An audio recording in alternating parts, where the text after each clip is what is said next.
Bismillahirrahmanirrahim. Assalamualaikum warahmatullahi wabarakatuh. Puji syukur atas kehadirat Allah Subhanahu wa Ta'ala yang telah memberikan kami kesempatan untuk memaparkan materi kami mengenai penerapan pendekatan pemrosesan informasi dalam setting pendidikan. Dan tak lupa pula kita kirimkan salam serta salawat kepada Nabi besar Muhammad SAW yang telah membawa kita dari alam yang gelap gulita menuju alam yang terang benderang. Yang terhormat kepada Ibu Dr. Andi Hudia MPD dan Ibu Dwi Reski Anandari Sulaiman SPSI MSI selaku dosen pembimbing mata kuliah Psikologi Pendidikan di Universitas Negeri Makassar. Perkenalkan, nama saya Mafira Talib selaku moderator dan 4 rekan kelompok saya selaku pemateri yaitu Zanzilawati Rahim, Misnawati Mazhab, Fatimah Zahra Ramadhani, dan Waode Nur Rahmayanti. Kami dari kelompok 5.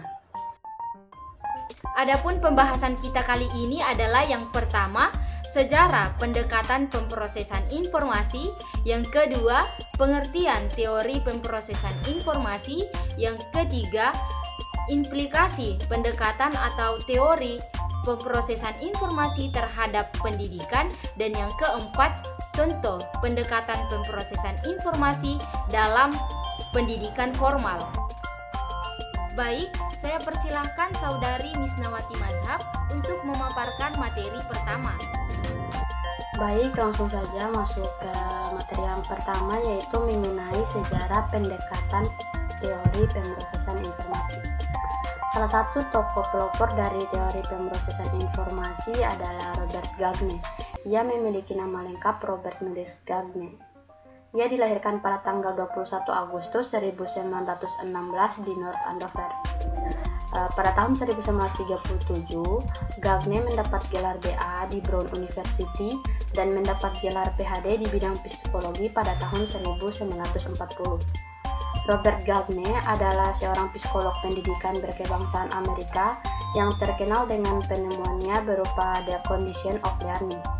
Ia merupakan profesor psikologi pendidikan di Connecticut College untuk Perempuan pada tahun 1940 sampai 1949. Pennsylvania State University pada tahun 1945 sampai 1946. Princeton pada tahun 1958 sampai 1962 dan University of California di Berkeley pada tahun 1966 sampai 1969. Dan ia merupakan profesor di Departemen Penelitian Pendidikan di Florida State University di Tallahassee yang dimulai pada tahun 1969. Ia menjabat juga sebagai Direktur Penelitian untuk Angkatan Udara pada tahun 1949 sampai 1958 di Lakeland, Texas dan Lowry, Colorado. Dia juga bekerja sebagai konsultan untuk Departemen Pertahanan pada tahun 1958 sampai 1961. Dan ia juga bekerja di Kantor Pendidikan Amerika Serikat pada tahun 1964 sampai 1966. Selain itu, ia juga menjabat sebagai Direktur Penelitian di Institut Penelitian Amerika Serikat di Pittsburgh pada tahun 1962 sampai 1965. Pandangan Gagne tentang pendekatan pemrosesan informasi ini didukung oleh sebuah penelitian tentang pentingnya pengetahuan dalam memahami dan mengingat sesuatu yang baru yang telah dilakukan oleh Reich dan Leslie. Keduanya meneliti tentang siswa-siswi sekolah menengah pertama yang sangat bagus membacanya dan yang sangat kurang membacanya. Mereka menguji pengetahuan siswa tentang olahraga baseball dan menemukan bahwa pengetahuan baseball tidak ada kaitannya dengan kemampuan membaca. Oleh karena itu, kedua peneliti ini membagi siswa menjadi 4 kelompok, yaitu yang pertama, kelompok yang mampu membaca dengan bagus sekaligus memiliki pengetahuan tentang baseball. Kedua, kelompok yang mampu membaca dengan bagus tapi kurang pengetahuannya tentang baseball. Ketiga, kelompok yang kurang mampu membaca dengan baik tapi memiliki kemampuan yang luas tentang baseball. Keempat, kelompok yang memiliki kemampuan membaca yang kurang dan pengetahuan tentang baseball yang kurang. Selanjutnya materi kedua yang akan dibawakan oleh saudari Waode Nur Rahmayanti. Baiklah, materi selanjutnya mengenai pengertian teori pemrosesan informasi.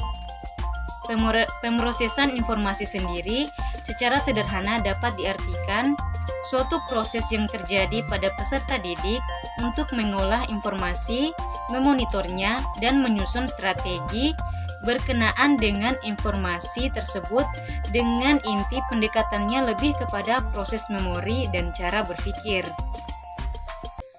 Dalam Baharudin 2007 disebutkan bahwa informasi processing model memandang memori manusia itu seperti sebuah komputer yang mengambil atau mendapatkan informasi, mengelolanya, mengubahnya, baik bentuk dan isi, kemudian menyimpannya, dan menghadirkan kembali pada saat dibutuhkan.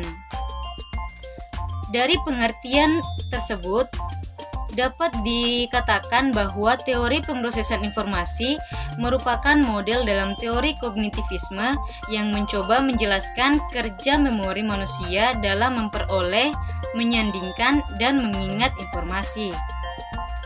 Selanjutnya materi ketiga yang akan dibawakan oleh saudari Fatima Zahra Ramadhani. Materi berikutnya yaitu implikasi pendekatan atau teori penerapan pendekatan pemrosesan informasi terhadap pendidikan.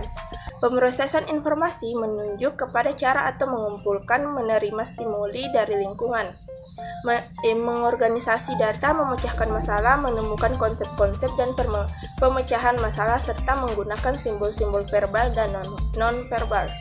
Teori ini berkenaan dengan kemampuan memecahkan masalah dan kemampuan berpikir produktif, serta berkenaan dengan kemampuan intelektual umum atau general intellectual ability. Adapun landasan yang penting teori pemrosesan informasi yaitu prior knowledge atau pengetahuan awal, rancangan tujuan yang berorientasi kognitif, dan umpan balik atau feedback. Berikut penjabaran masing-masing teori dan implikasinya terhadap pendidikan. Yang pertama yaitu 1. Model linier. Teori pemrosesan informasi model linier adalah model pemberian informasi yang berjenjang menurut tahap-tahap perkembangan metakognisi seseorang. Implikasi model linier terhadap pendidikan, tahap-tahap metakognisi antara siswa satu dengan yang lain berbeda. Terlebih lagi apabila jenjang pendidikannya berbeda. Perkembangan metakognisi siswa SMP tentunya berbeda dengan perkembangan metakognisi siswa SMA. Implikasi model linier terhadap pendidikan adalah guru menggunakan model pembelajaran yang sesuai dengan tingkat perkembangan metakognisi siswa. Yang kedua yaitu model skema.